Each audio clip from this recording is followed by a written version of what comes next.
ஆடம்பர செலவு பண்ணுறோன்ற பேரில் நிறைய சாப்பாட்டை வீணடிக்கிறோம். லட்சக்கணக்கில் சாப்பாட்டுக்காக லட்சக்கணக்கில் பைசா வந்து வேஸ்ட் பண்ணுறோம். நல்லா யோசிச்சு பாருங்களேன். அந்த சாப்பாட்டுக்கு வீணடிக்கிற பைசாக்கு பதில் நிறைய பேர் வந்து உதாசீனப்படுத்திட்டு போகிறாங்க. டேஸ்ட்டு நல்லா இல்லைன்னு சொல்லிட்டு போகிறாங்க.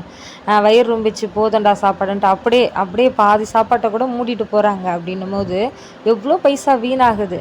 அது ஒரு ஊனமுற்றோருக்கோ, ஒரு முதியோருக்கோ, இல்லாதவங்களுக்கு உண்மையாலுமே இல்லாதவங்களுக்கு நீங்கள் கல்யாணம் பண்ணுறீங்கல்ல, அதுக்கு ஆகிற செலவில் ஒரு பாதி எடுத்து இல்லாதவங்களுக்கோ, வீடு இல்லாதவங்களுக்கு கூட கொடுத்து மகிழுங்க. அதில் இருக்கிற சந்தோஷத்தை தாண்டி ஆடம்பர செலவு பண்ணுறதுல என்ன சந்தோஷம் கிடைக்க போகுது?